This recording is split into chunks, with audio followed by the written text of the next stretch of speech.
World history में ऐसा पहली बार हुआ होगा जब within a week world के 3 सबसे बड़ी, पावरफुल और फेमस कंट्रीज के नॉन लीडर्स को एक ही साथ डिफरेंट कॉजेज के लिए कन्विक्ट करा गया हो।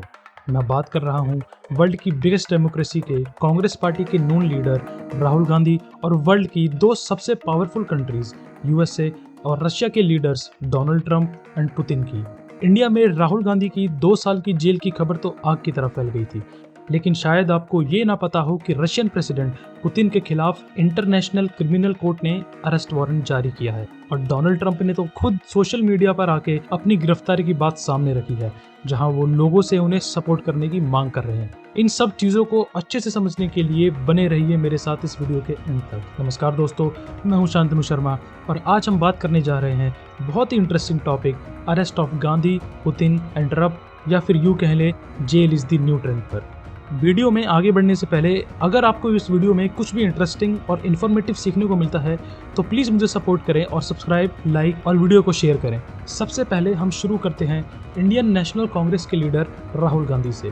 भारत के इतिहास में ऐसा बस एक ही बार हुआ है जब अपोजिशन के मेन लीडर को जेल जाना पड़ा हो, जो कि हुआ था दिसंबर 1978 में इंदिरा गांधी के साथ। आज उन्हीं के ग्रैंडसन राहुल गांधी एक बार फिर से उस रेयर इंसिडेंट को वापस दोहरा रहे हैं, क्योंकि क्रिमिनल डिफेमेशन केस के चलते उनको न सिर्फ 2 साल की जेल की सजा सुनाई गई है, बल्कि साथ में उनकी 6 साल के लिए मेंबर ऑफ पार्लियामेंट की कुर्सी भी छीन ली गई है। और आपको शायद यकीन ना हो, लेकिन राहुल गांधी इन सब चीजों को होने से पहले ही शायद रोक सकते थे।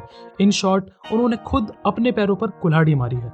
राहुल गांधी को अपने एक स्टेटमेंट जो कि उन्होंने 2019 में इलेक्शन के टाइम कर्नाटका की एक रैली में दिया था, उसके चलते उन्हें 2 साल की जेल और 6 साल तक की अपनी एमपी की सीट से हाथ धोना पड़ा है। और वो स्टेटमेंट था ये। एक छोटा सा सवाल, इन सब के नाम, इन सब चोरों के नाम मोदी मोदी मोदी कैसे हैं? नीरव मोदी, ललित मोदी, नरेंद्र मोदी, और अभी थोड़ा ढूंढेंगे तो और बहुत सारे मोदी निकलेंगे।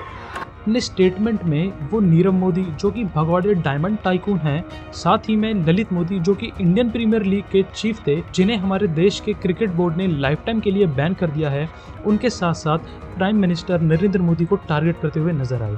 राहुल गांधी का कहना है कि उन्होंने ये कमेंट करप्शन को हाईलाइट करने के लिए दिया था, जो कि किसी भी समुदाय या कम्युनिटी के खिलाफ नहीं था। कांग्रेस के कई कार्यकर्ताओं ने साफ तौर पर बीजेपी पर इसका आरोप लगाया है। उनका कहना है कि राहुल गांधी को टारगेट करा जा रहा है सिंस उन्होंने बीजेपी के बुरे कारनामों का पर्दाफाश करने में एक अहम रोल निभाया है। आम आदमी पार्टी के लीडर अरविंद केजरीवाल ने भी इस मुद्दे पर राहुल गांधी को सपोर्ट करते हुए ये ट्वीट करा। राहुल गांधी पर case BJP law maker Purnesh Modi ने करा, जहां पर उनका मानना था कि राहुल गांधी के स्टेटमेंट ने पूरी मोदी कम्युनिटी को डिफेम करा है। वहीं दूसरी तरफ कुछ एक्सपर्ट्स कोर्ट के इस नतीजे से बहुत ही हैरान हैं, जहां legal scholar Gautam Bhatia tweet करके बताते हैं कि references to a generic class of persons, surnames in this case are not actionable unless an individual can show a direct reference to themselves. Rahul Gandhi के लॉयर किरीट पनवाले ने बताया कि उनका डिफेंस मेनली 4 पॉइंट्स के ऊपर बेस्ड था। फर्स्टली, राहुल गांधी गुजरात के रेसिडेंट नहीं है, तो कंप्लेंट करने से पहले एक इंक्वायरी करनी चाहिए। Secondly, there is no community named Modi. Thirdly, there is no association of people with Modi as their surname.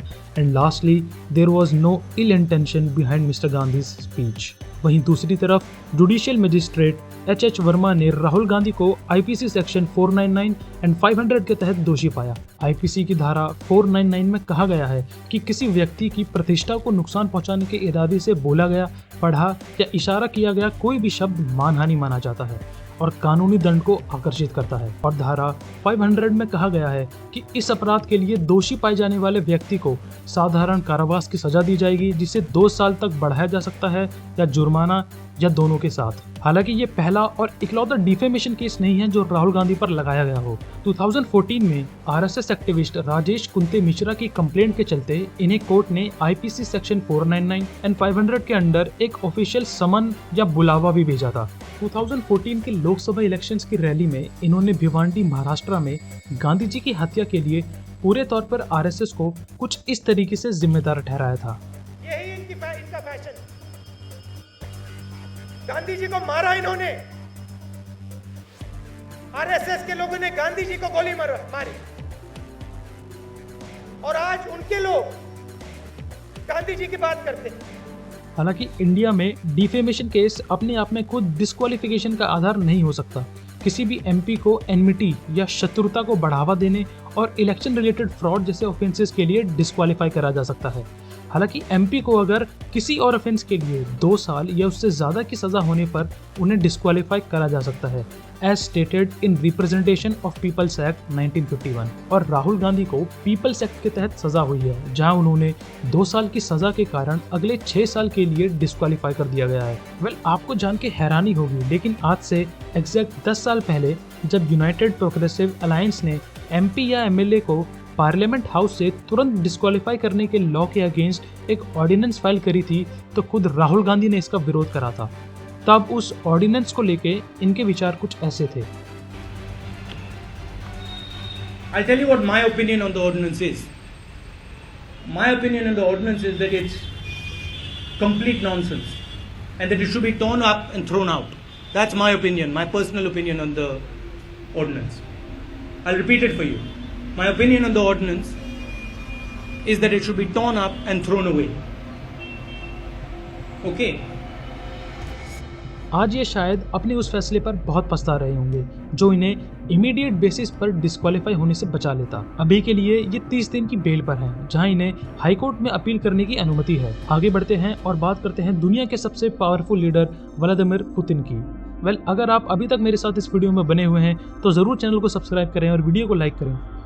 मार्च 17, 2023 को इंटरनेशनल क्रिमिनल कोर्ट ने रशियन प्रेसिडेंट पुतिन को बच्चा चोरी के आरोप में इनके खिलाफ एक अरेस्ट वारंट जारी करा है। हाँ, सोचने में थोड़ा अजीब है, लेकिन यूक्रेन पर किए गए वॉर के लिए नहीं, बच्चा चोरी के आरोप में। कोर्ट ने अपने स्टेटमेंट में कहा कि पुतिन बच्चों को अनलॉफुल डिपोर्टेशन या देश निकाला के साथ यूक्रेन के ऑक्यूपाइड एरियाज में से बच्चों को अनलॉफुल तरीके से रशिया में ट्रांसफर कर रहे हैं, और उसी के बेसिस पर कोर्ट ने इन्हें 2 आर्टिकल जो कि हैं unlawful deportation of civilians and unlawfully moving them from occupied Ukraine into Russia, इन दोनों आर्टिकल के बेसिस पर पुतिन पर आरोप लगाया है। According to official Ukrainian statistics, feb 2022 के रशिया इन्वेजन के बाद से हजारों बच्चे गायब हो चुके हैं। यूक्रेनियन प्रेसिडेंट ज़ेलेंस्की ने इस पूरे केस को रेफर करते हुए एक वॉर क्राइम और क्राइम अगेंस्ट ह्यूमैनिटी बताया। On the other hand, Russia का कहना है कि जिस एरिया से वो बच्चों को शिफ्ट कर रहे हैं वो एक रेड जोन एरिया है, जहां पर कभी भी अटैक होने के चांसेस हैं। और ताकि उन सभी बच्चों को इससे बचाया जा सके, रशियन फेडरेशन बच्चों को अपनी टेरिटरी में शिफ्ट कर रहे हैं। रशिया का यह भी कहना है कि वो लोग यूक्रेन के इन बच्चों को हमेशा बचाते रहेंगे, चाहे आईसीसी कुछ भी कहे। उनका कहना है कि वो ऐसे ही और भी बच्चों को शिफ्ट करते रहेंगे। Following the same, German justice minister Marco bushman ने अपने स्टेटमेंट में कहा कि अगर पुतिन जर्मनी ट्रैवल करते हैं तो उन्हें अरेस्ट कर लिया जाएगा। The deputy head of Russia security council Medvedev ने इस स्टेटमेंट का एग्जाम्पल लेते हुए पूरी दुनिया को वार्निंग देते हुए ये कहा कि अगर कोई प्रेसिडेंट पुतिन को अरेस्ट करता है तो वो रशिया के खिलाफ जंग छेड़ रहा है। Приехал вот на территорию, допустим, Германии и подвергся аресту. Что это? Объявление войны Российской Федерации. И уже в этом случае все наши средства, ракетные и прочие, полетят в Бундестаг, в офис канцлера и так далее. But the real question is, क्या पुतिन को सच में अरेस्ट करा जा सकता है? इसके चांसेस ना के बराबर है, सिंस आईसीसी के पास अपनी खुद की पुलिस फोर्स नहीं है, और ये अपने अरेस्ट वारंट को लागू करने के लिए उन कंट्रीज पर डिपेंड करता है जो इसका पार्ट है। मोर ओवर, रशिया आईसीसी को मान्यता नहीं देता और ना ही रोम स्टैट्यूट का पार्टिसिपेंट है। रोम स्टैट्यूट वो ट्रीटी है जिसने आईसीसी को स्टैब्लिश करा था। ओवरऑल 123 कंट्रीज इस स्टैट्यूट की पार्टिसिपेंट हैं, excluding countries like Russia itself, Ukraine, US, China and even India, जो कि सभी आईसीसी के उन 123 मेंबर्स का पार्ट नहीं है। पुतिन उन 123 कंट्रीज में से किसी भी कंट्री में अरेस्ट हो सकते हैं, but it is highly unlikely कि वो इन सभी कंट्रीज में ट्रेवल करेंगे। इसके अलावा कोई भी देश पुतिन को अरेस्ट करके उसके ड्रामेटिक और डेंजरस कॉन्सिक्वेंसेस का सामना नहीं करना चाहता। इन सब चीज़ों का इंडिया पर कुछ इस तरीके से इफेक्ट होगा। 2005 से ही आईसीसी को ज्वाइन करने के लिए इंडिया को प्रेशर करा जा रहा है। मोरोवर, G20 समिट देखते हुए इसकी प्रोबेबिलिटी और भी बढ़ जाती है कि इंडिया पर और ज़्यादा प्रेशर बनाया जाए टू ज्वाइन आईसीसी, ताकि जब पुतिन इसे अटेंड करे तो उन्हें अरेस्ट कर लिया जाए। ओवरऑल देखा जाए तो ये इंडिया के लिए एक बिल्कुल भी अच्छी खबर नहीं है। नेक्स्ट बारी है दुनिया के सबसे पावरफुल कंट्री के पावरफुल प्रेसिडेंट डोनाल्ड ट्रंप की।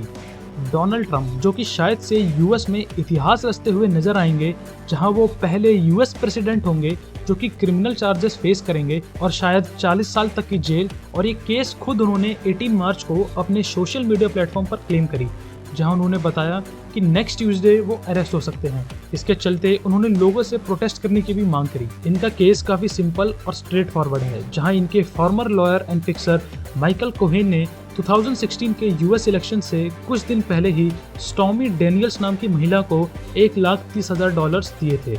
और ये पैसा दिया गया था ताकि स्टॉर्मी डैनियल्स और ट्रंप के बीच के रिलेशन बाहर ना आ सके। स्टॉर्मी डैनियल्स का कहना है कि उनके और ट्रंप के बीच 2006 में रिलेशंस थे, जिसे वो पब्लिक करना चाहती थी, और चुप रहने के लिए उन्हें वो पेमेंट ट्रंप के फॉर्मर लॉयर कोहेन ने प्रोवाइड कराई थी। ट्रंप हालांकि इस एलिगेशन को पूरी तरह से डिनाई करते हुए नजर आए हैं। अब ये सब रिलेशन और पेमेंट इनका पर्सनल मामला है। इस केस में क्राइम ये है कि वो पैसा आया कहां से, क्योंकि अगर ये पैसा ट्रंप ऑर्गेनाइजेशन से आया है तो उसका डॉक्यूमेंटेशन कहीं भी नजर नहीं आ रहा। मोरओवर कंपनी के नंबर्स को इधर उधर करके टैक्स बेनिफिट्स लेने की भी कोशिश करी है। और इन सब चार्जेस के साथ ट्रंप पर और भी कई चार्जेस लगने के चांसेस हैं, जहां उन्हें 40 साल तक की जेल हो सकती है, जिससे वो शायद ही हमें यूएस प्रेसिडेंट के रोल में दिखाई देंगे।